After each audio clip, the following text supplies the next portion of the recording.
Welcome to the Speaking Podcast. You can find all our episodes on speakingpodcast.com. We're also on BitChute and YouTube. You'll find the links in the podcast description.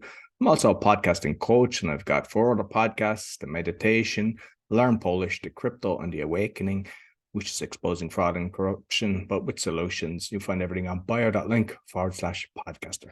My guest today in the UK, he's a speaker, he's a performance coach, but he's also a podcaster, which I love. So please welcome Paul Teasdale. Thanks for having me, Roy. Appreciate it. Yeah, no problem. And like for those that are used to listening, just to let you know, this is actually on Spotify as well. You see the video.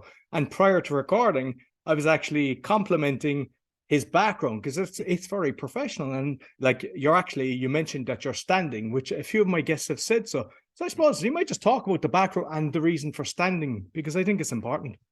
Yeah, I mean, the background started off because I'm in a small environment here. I'm in a small part of the house. I work from home and it's quite echoey. And so I wanted some acoustic dampening and looked up some acoustic tiles just on Amazon.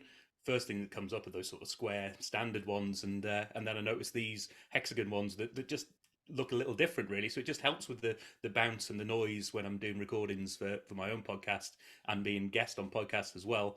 And also just it makes life a bit easier. I used to have a picture frame in the background, and it was great, but it didn't look too professional either. So it's just like, how do you keep things clean but practical? I think maybe 30-40 pounds to spend on that, which is I'm a frugal guy at heart as well. So how do I get the best bang for my buck? And I like, just to show people that are watching, that's the ones that I got to do it. So like yours are 100 times better. They look beautiful. It looks like it, because another problem with a frame as well is with that, if you're kind of sitting or whatever, it still looks good. Whereas with a frame, if you've moved up or down, it doesn't look right unless you have it exactly centered. Yeah, precisely. And in terms of the standing up, I bought myself a standing desk a while back, partly from just wary that I was just sitting down all the time. You know, and you can't do that all the time when you're working. It's good to have that opportunity to do that. But when it comes to speaking, to podcasting, I just find my energy lifts. I find myself able to stand up, to breathe easier, and to project myself a bit better. So it works for me. Not everybody has to do it, but it's a really good technique if people are trying to build their energy up. I noticed the difference almost immediately when I started standing to record. Brilliant. So I know I didn't do it at the start. I mentioned just the kind of bullet points, but you might introduce yourself a bit more to the listeners, Paul. Thanks, Roy. So Paul Teasdale, I am a performance coach, facilitator, workshop designer, all sorts of different things that fall under helping people perform. And that's what I do and what I've done over my career, which has spanned everything from sausage making to banking to Formula One.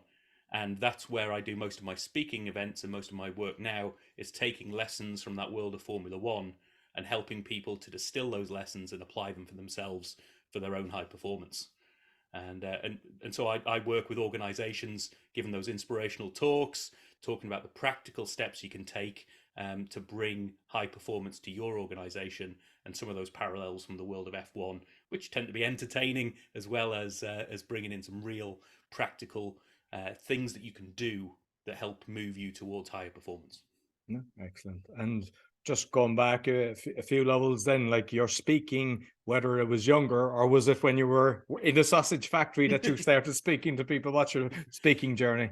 So my speaking journey, I was thinking about this, probably goes back to when I was young, maybe 7 or 8. I was always in the school plays. I was acting. I've got a really vague memory, vague memory, is that the right term?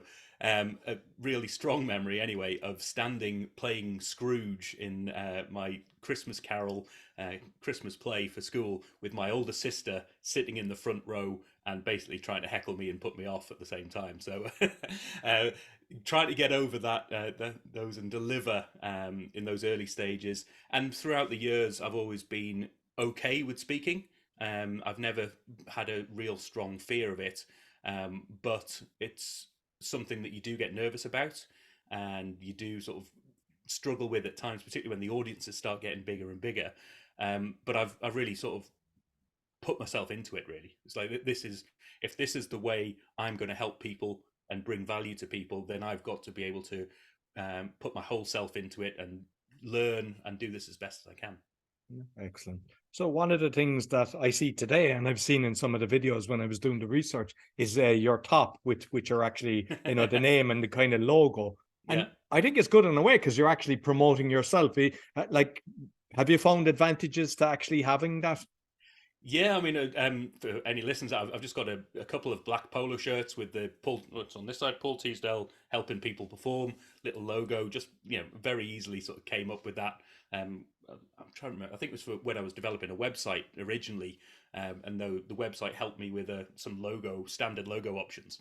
And so I just took that, put it on some, and branded some polo shirts.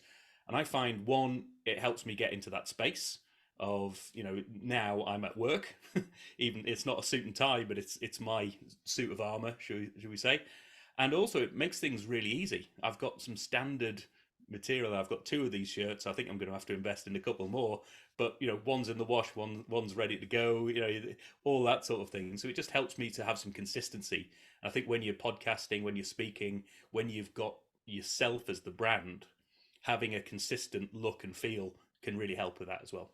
Yeah, no. And I mean, on the other side of it, because like I do a load of podcasts, and especially with the Polish one, and I'm wondering, did I have that shirt? I mean, I have about 40 or 50 shirts, but sometimes you might, because it goes in the watch, and you tend to wear your favorite ones. And then I'm trying to think, and it's something I don't want to be doing, like thinking, did I have that? Some people think you're wearing the same shirt all the time, whereas that's got to help. And when, like, I don't know, do you go to, like, say, networking events and stuff like that? Because what I found is for my marketing, I used to always get like a pin related to the company, and people will come up. So you're making it easy for people to come up. So I presume it's the same when you've got that on your t-shirt, huh? Very much, because people forget your name. You can tell them that your name in conversation, and we'll be talking. You go, oh, what is it again? And you can just look down, surreptitious little look down at the logo. Nobody minds you looking at the logo, and just oh right, it's Paul, and that really helps those conversations as well. And I think going back to what you said as well, I think the likes of Zuckerberg would do this. It's like it's the easy option. You don't have to make a decision. And seeing as a lot of my talks are about decision making, then how do you simplify those decisions? Well, have some standardization in there. Excellent. So just before we delve into like the coaching and all the different things, because I've seen the video and it's fascinating, the different graphs and stuff that you're doing. But like, because I love podcasting, I see, I think it's 38, it might be more now, but when I was looking at it, it was something like 38 episodes that you've released. But Kajabi, is that one that you're kind of self-publishing? Because I haven't seen Kajabi. Yeah, Kajabi is the platform that I put all my podcasts on, and that then feeds out the RSS feeds all out to Spotify and Apple and Google and all the rest of it. I chose that a while back predominantly for an online course that I was developing, and it was that as a platform for developing and hosting that online course. And then as I went into and decided to go into podcasting, I noticed that Kajabi had a podcast element to it, and it might have been slightly more per month, but it was all in one place. And it was I've already paid for a certain amount of things for hosting the course, so I may as well have it all in one place. And it's been a great one for me. Very simple and easy to use. So yeah. And like, it sounds to me, because I've heard of Kabaji for doing courses. So that means you're in control. It's you own it, but they have like the software with the RSS feed, so you can just share that everywhere else. And why I think it's important is one of my friends who I do a lot of collaboration with, exposing fraud and everything. Right. Spotify removed them, and they didn't. He was trying to get the RSS to transfer to a different, and they just ignored him. Wow. And he had 70 odd episodes. So it makes sense, especially if you're doing something a bit controversial, that you're in full control of it. Yeah. No, it is. It's an interesting one. And actually, the other day, one of the things I did, maybe it's related here as well, is I backed up everything, make sure that I've got an external drive with all of that content. It came through a good friend of mine, another podcaster, a guy called Jens Heitland, was talking about the fact that as a podcast and the materials that you've developed as a podcast, it's the biggest asset that you can develop. You've got, not only have you got the podcast episodes themselves and the content there, but you can particularly with all the AI that's coming out and all of the software that's there, the ability to cut and paste and snip and have develop it, the transcriptions into a book, all sorts of different things that you can do with that content. So if you are developing that content, don't lose sight of the fact that it's a huge asset that you can have for your own marketing, for your own development, for your own product in future. No, absolutely. And I think that's one of the main things for a podcast, because a lot of the times there's people that are not making money, but they don't realize, especially like what you're doing, you're reaching potential clients. So when they're listening to what you're talking about, they go, "Oh, I like what Paul's saying," and then it can lead to gigs or even just one-on-one coaching. Yeah, definitely. And I've got two parts to the podcast as well. The main podcast, and this is how it started, was me interviewing others on the theme of helping people perform. So I talked to coaches and facilitators and financial advisors, all sorts of weird and wonderful angles on that topic, which helps build a network. And that's a great way of getting yourself out, because every person that you have on, if they share it out to their network, it spreads the word. But if you're trying to sell yourself in some ways, then actually this is something I've done more recently. It's having smaller episodes where I'm just speaking to camera and I'm bringing my learnings and snippets of those learnings on a week-on-week basis. And that gets the audience knowing you and trusting you a lot more, because they need to know you, trust you, believe in you before they can buy from you, if that's what you want to do. And it's building that trust, and it's a great way of putting yourself out there. Yeah, and I've seen that. I think you actually, for them episodes, you put a hashtag as opposed to the other one, so people can identify the different ones. Yeah. But I don't know if you noticed, but I remember when I went from one podcast a week to two, the more you do, it's not that it can double, it can actually triple. You're looking at it going, wow, this is incredible. But it's obviously a lot more effort and more marketing and everything. But I think it pays back. No, it's been a huge learning experience. It's helped me with my own speaking journey as well. So looking back on previous episodes, how did I come across? How can I speak better? How can I get the messages across in a more succinct way? Brilliant. So I suppose let's delve into the Formula One, and because just take it in the direction that you want, because I know you cover a lot of different things. You've got graphs up that are very impressive. No, I mean I've just take the lessons from that world of Formula One. I spent 6 years working with the McLaren team. My job was to actually go out to external clients and working with the likes of KPMG and Deloitte, who we had big partnerships with. They would bring in these big clients. We would talk to them, go in as a sort of partnership, and say, right, what are your challenges? What are your opportunities?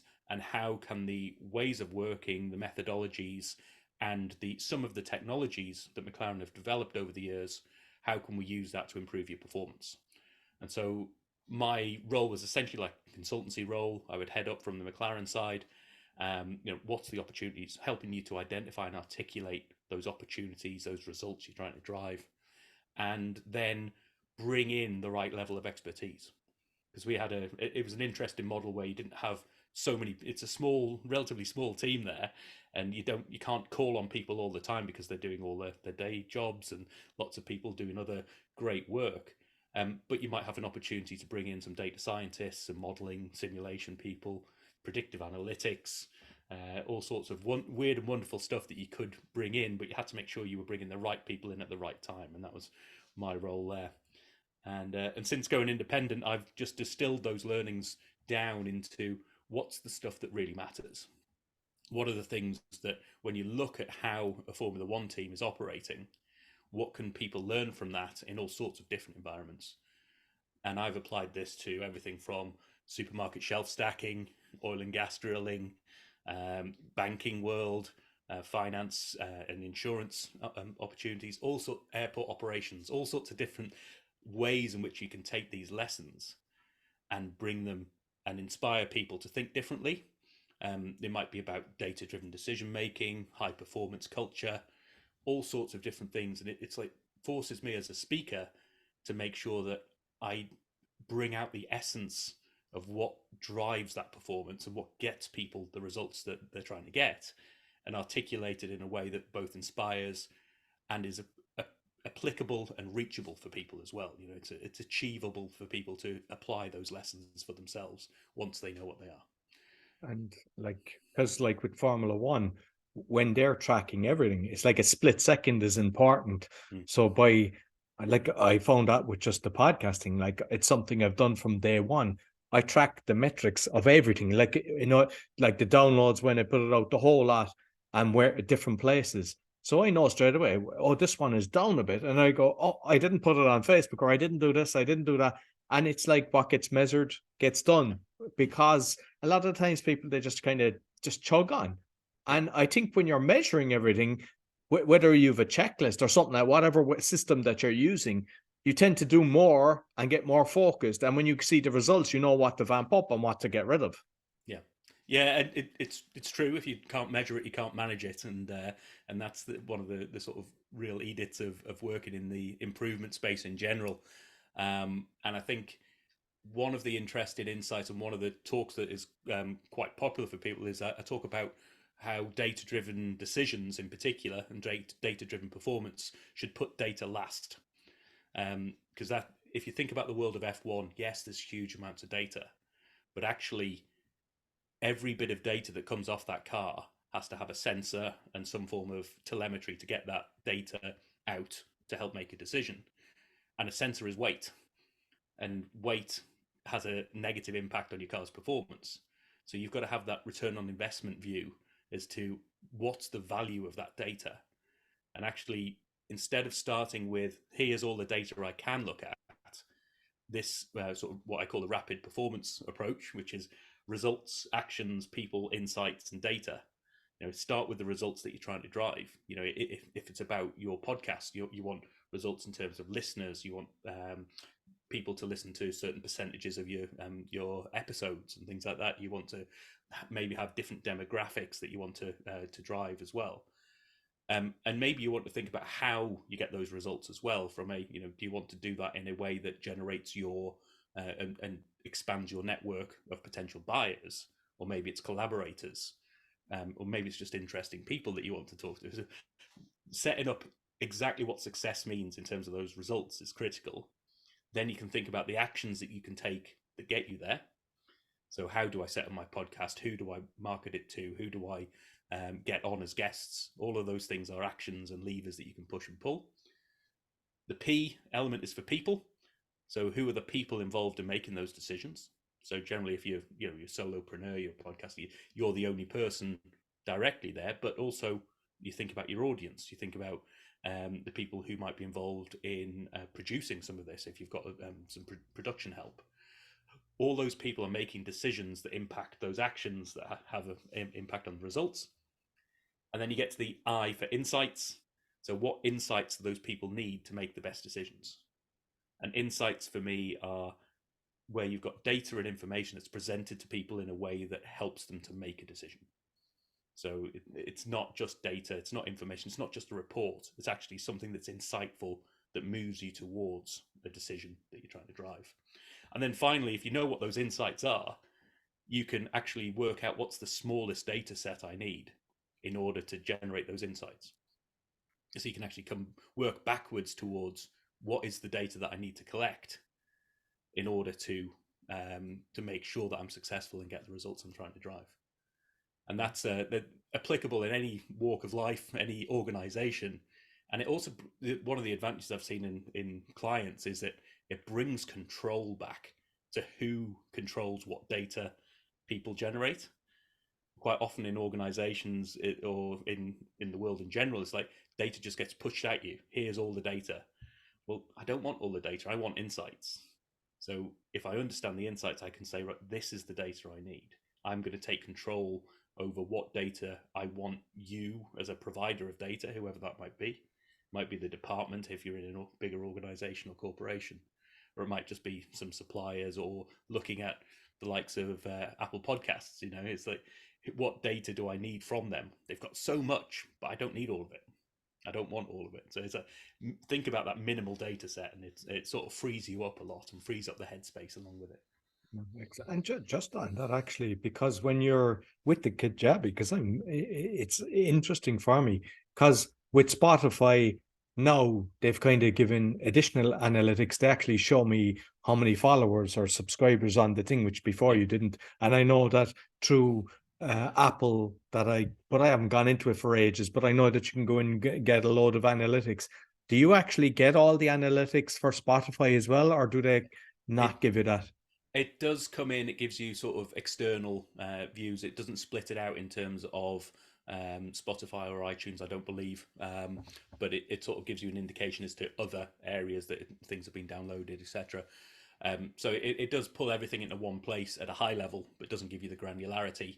But again, how much, if you think about, do I need that granularity? Is it helping me to move forward and be better, or is there a risk at times of getting too caught up in that granularity, and it actually doesn't help me move forward? It just gets me down a little rabbit hole. So And that seems to be a major problem with a lot of companies. They know they start, just even micromanaging or just trying to pick on everything. And at the end of the day, they're not really benefiting. If anything, they're harming the company. yeah, definitely. So Okay. I know that you had one video and it was very interesting. You were talking about the personal shield.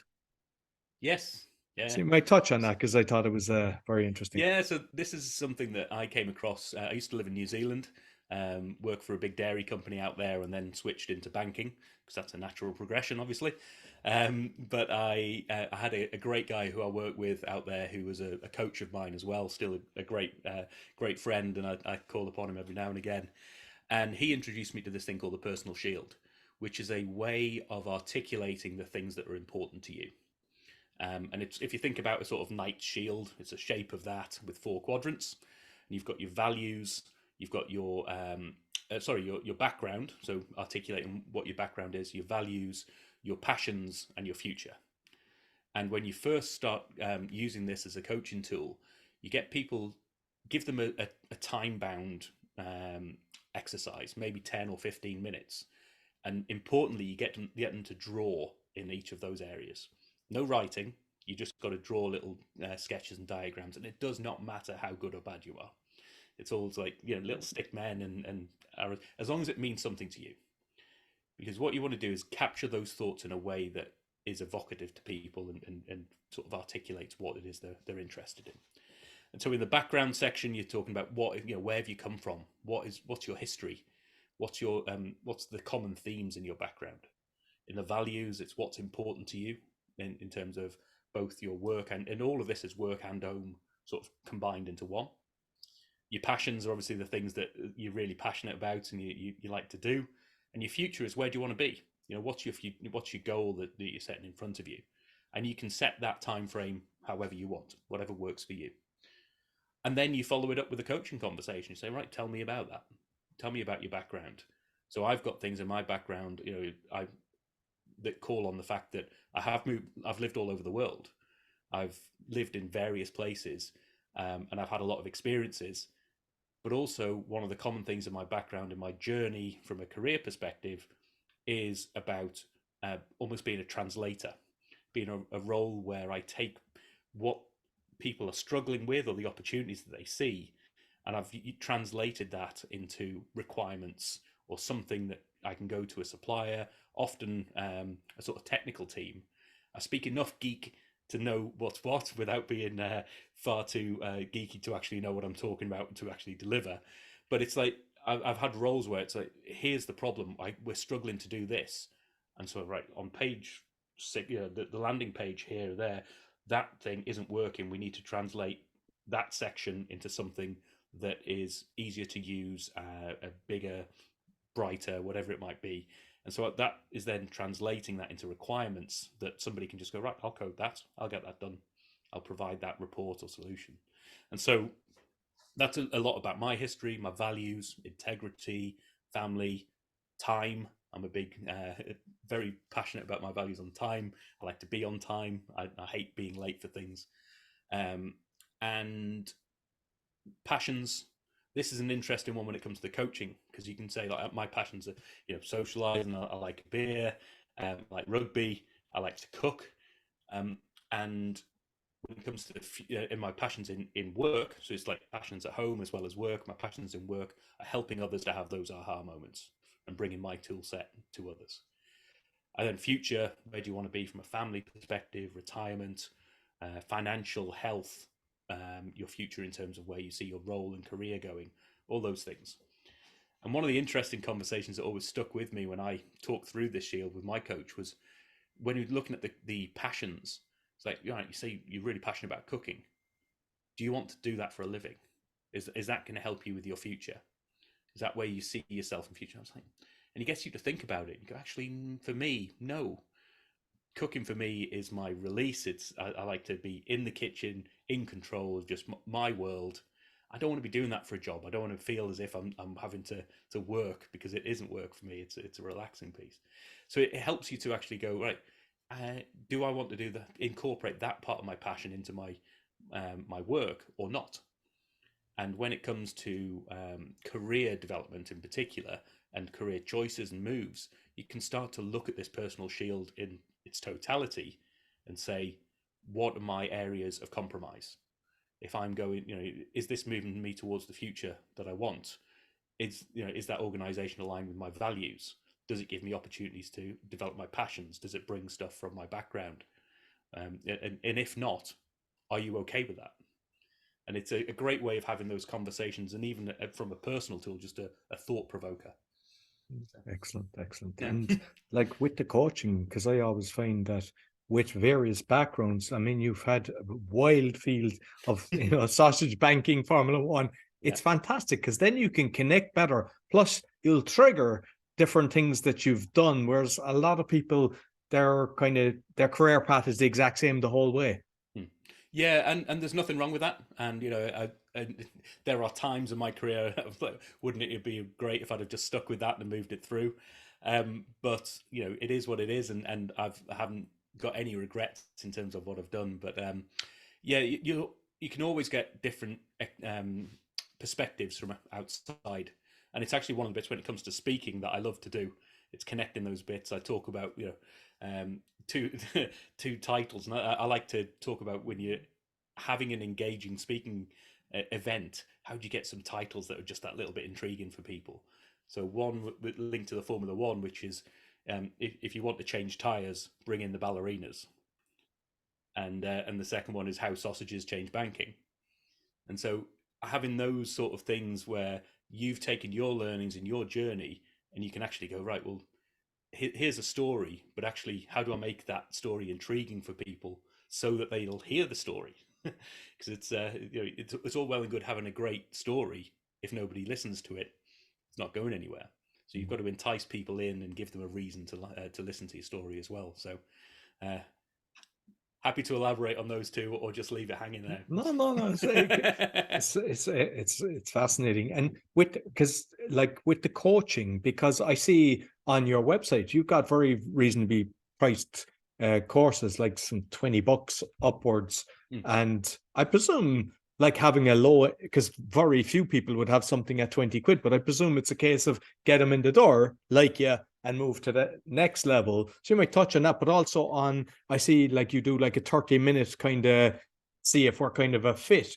Yeah. Do you have a kind of, because my fear with that is like tire kickers, and if you're doing 20 of them a week, it's a lot of time wasted. Have you got a kind of conversion point that you go, yeah, I need to convert, every 3 or every second one? No, so I'll cover the course first. The course is about that rapid performance framework. So I've put it out there. It's out there as on my podcast. I talk about it. Those shorter episodes that I do to camera myself talk about the overall framework, and they tend to be sort of 10-15 minute talks as well. So talk about the overall framework, but I then break down in various sessions each one of those areas, and actually, so the results, the actions, the people, insights, and data. So it's out there. It's not as if I'm saying, right, you've got to pay 500 quid for this exclusive material and you'll never get out elsewhere. But there has to be some value add with it as well. So that's the course that I've got, the original sort of Kajabi platform decision. And the value add is all the materials and the supporting bits, and the fact that you can dip in and run through that course at your own pace, and go back and forth at any time, have the materials that support you putting it into practice, that sort of thing. And I've got 3 price points, and this is something I'm constantly sort of experimenting with. You know, I've got the if you just want the material, you want to have a go at this yourself, crack on. It's 20 quid. You know, it's in the big scheme of things, it's a pittance really. And I want to make sure that it's already out there, but it does have value add along with it as well. And then if you want to pay a bit more, you can get some follow-up coaching sessions with me. And there are 2 levels of doing that as well. And I will then help you through your thinking, give you some more insights, and work specifically on the challenges that you're doing as well. So that's the thinking behind some of the price points and the different offerings on the course perspective. When it comes to the free online chat, so this is something that I came across from one of my guests actually on the podcast, who's big into podcasting himself. I think he's done 1,300 episodes or so in the US, highly successful, does 1 episode a day. Has multiple podcasts that he runs as well on the side, and helps people with podcasting. And one of the things he said is he'll always open himself up for a free 30-minute chat. I asked the same question, is that how much of your time is spent with that? You'd be surprised how little. So you put yourself out, you think your phone's going to call, you're going to be ringing every couple of seconds, and you do get people following up, and it's great. But it's that real sort of initial coaching chemistry sort of piece as well. It gives you the opportunity to go, I'm not trying to sell you anything. And in those calls as well, I don't try and sell people anything. I just try to say, what value can I add? What else do you want to know? How can I be of help to you? Even if that's connecting you with somebody else. And through that, and that's a genuine, that's one of my passions, and it's one of my values as well. So it goes back to that personal shield. And so if it's not right, it doesn't move forward. But that low pressure environment also means that the people who do come along on that journey with you are genuinely bought into what you do and can see and feel the value that you can drive as well. Yeah, excellent. And with the Kajabi, like, do you do that all yourself? Because I was looking at a lot of them with my own coaching, and I went with, I think it's later LMF, but I needed the web guy, but he's a friend of mine, so it's kind of not as bad as, as somebody that didn't have somebody that can, but it ain't easy. And, then I had to go in and buy another team to actually use a plugin for it. And I was kind of very disappointed because, when I was looking at it, it was saying, okay, you can have email marketing, you can do this. And it wasn't and there's so many out there. Is it something that you're able to navigate yourself, or is it complex? It's not complex, and it's one of the reasons. I think what was it, Carter? I tried in the first place when looking at the course in particular, and I found that required a lot of technical, almost coding of your web pages and the setup for your course. And I wasn't interested in that. It's one of those where I could sit down and learn, but is it something that's going to be of value to me? Kajabi was a bit more expensive, but it was literally a drag and drop. And from building the course, it was really easy, really easy. And then I've found with the podcasting, it's once you've set everything up, which is easy in itself, add the episode, put in your show notes, and schedule it to release. And then it gets pushed out. And so it's very easy on that front. I probably don't use all of the functionality around the email inside, and I'm not, from a marketing perspective, I possibly don't do enough, but it's one of those things I don't like to push too much out to people too often. But I do want to, so I'm testing out a lot of messages in small pockets, and so that I can actually go, right, if this is the stuff that's of value, how do I get more of that out to people? And from my understanding, I've got some friends who use Kajabi a bit more professionally, might not be the word, but use a lot more of its functionality, and the emailing and the marketing and the automation there is, from what I've seen, is pretty decent. So. Oh, excellent. And because when I was looking at a few of them, some of them you can kind of put up 5 different courses, and others you do one and then you have to pay again to do the next one. What way does Kajabi work? Is it that, like, if you want to put up another course, is that included in your package, or must you upgrade? It's I don't know if it's 1 or 2. I'm on the lower level because I've got 1 course, but I've also got, it's being able to package it up. So those 3 different packages, for instance, those 3 products are all have the course as their base, and then it's the follow-up coaching sessions that go along with it. And so I can do as many of those products as I like off the course. At the moment, I've only got the 1 course. If you've got multiple, you do have to upgrade, I believe. But if you get into that level, it's one of those where ultimately it's a business expense that tends to be worth it. If it's working for you, it's paying for yourself very easily. So no, excellent. And just kind of finally, like, I know you do a lot of workshops, so I don't know, have you, with the craziness for the last few years, did you have to do workshops online? And you might just talk about if you did that, but also how you kind of structure your workshops. Yeah, so do a lot of workshops online, and probably over the last, certainly over the last couple of years, and in my time working with McLaren towards the end of my career there, after after the whole COVID piece, it was all online. Everything was online, and I also deliver other materials for other people. I do associate work, delivering their training materials, delivering workshops, and helping facilitate events, and so the online piece has a lot of advantages. You can bring in so many different people. It's cheap, it's easy to access, but it has its own rules and limitations, should we say, in terms of you've got to encourage people to engage in a different way.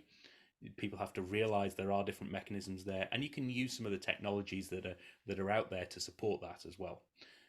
Whiteboards, murals, all those sorts of wonderful pieces. And in terms of my own work, the in person is always a different level. It's just much more intimate in terms of you can see and feel the mood of the group. You can see where questions are coming from. You can pick up a lot easier in terms of where the challenges are and where the dynamic of the group is shifting. Can be done online, but not as easy. And my workshops tend to be, it depends what the focus of the workshop is, but it's either about sort of ideation off the back of something. So here's some inspiration. What ideas? How could we apply this? What's the opportunities that are there for us? And I'm a simple man. I go with could, would, and should, and will. And I was talking to my son about this on the weekend when he wanted to bake a cake, and he came out with the little Kiwi baking book of all these different options and cakes that he could bake. And he was born out in New Zealand, so any connection back to New Zealand, he loves that. So right, here's all the stuff we could do. You've got to look at this list and come up with a list of what you think you should do. What are the things that you think you should, those cakes and biscuits and things that you think we should make at some stage. And then finally, we're going to down select those in terms of what we will do. And by the way, we're going to end up with one of those. And so it was interesting going through that process just with him and trying to build that decision-making process in his mind. Is you've got a book. Here's all the things we could do.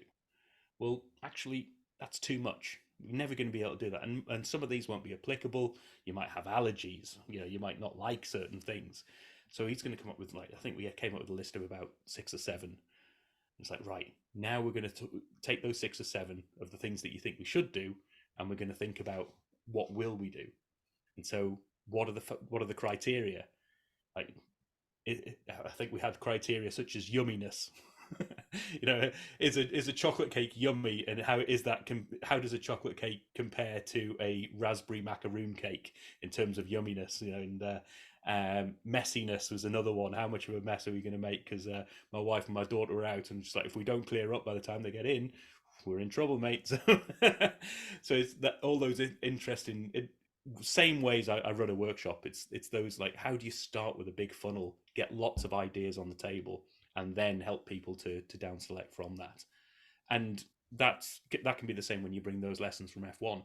It's like, here's something that I've learned. Here's a model. Here's an approach, some of the learnings that I've taken. What could that mean in your world? Right. Of all those things that could be applied, what are the things we think should be applied?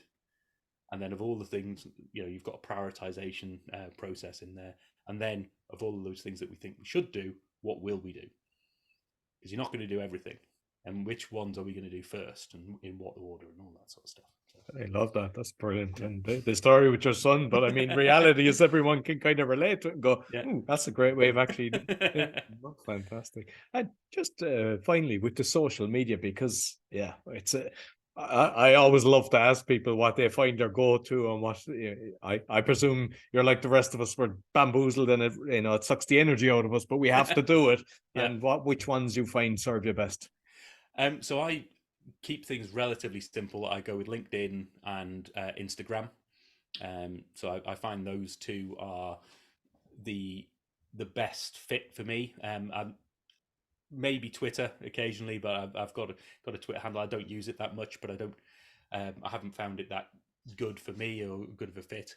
And so I just use that, and I love the fact that LinkedIn has now got a scheduling tool. So quite often I'll spend a day or a couple of hours and say, right, for next week, these are all my my standard bits of content that I'm going to push out through LinkedIn. And it might, it's just those sort of inspirational pieces, or here's a key learning, and this is some thoughts. And you can sit down, you can literally spend half an hour just going, right, here's those posts ready to go. And you can so they can go out each day if you want. Yep. I wasn't aware of that. Brilliant. Yeah. Excellent. Yeah. And it's the same with the sort of push for the podcast episodes as well. So, you can schedule those posts that say, here's a little teaser clip, and here's find out more about the podcast here, and then schedule that to go out at the same time that your podcast gets released. So, excellent. Well, Paul, some brilliant tips today. So you might let people know how they can get in contact with you. Yeah. Oh, so I mean, LinkedIn is probably the one of the key ones. So it's I think I'm under Paul James Teasdale, and it is the sort of LinkedIn / Paul James Teasdale, and Instagram. I think I'm the same, Paul James Teasdale on Instagram as well. Or you can just go to my website. That's probably the easiest, which is paulteasdale.co.uk. And there, one of the first things that there's a little pop up around that booking that 30-minute call. There's a couple of buttons on there as well, and I just encourage people, please do. Reach out to me, set up something, and more than happy to chat.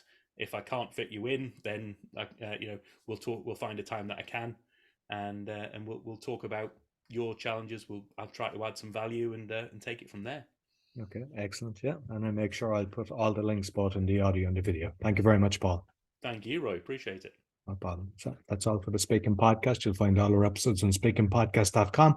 As mentioned, we're on BitChute and YouTube. You'll find my other 4 podcasts along with the coaching bio.link/podcaster. Sure to give us a thumbs up, 5-star rating, and go into Paul's podcast, give him a 5-star rating and a review as well. It really helps. Until next week, take care.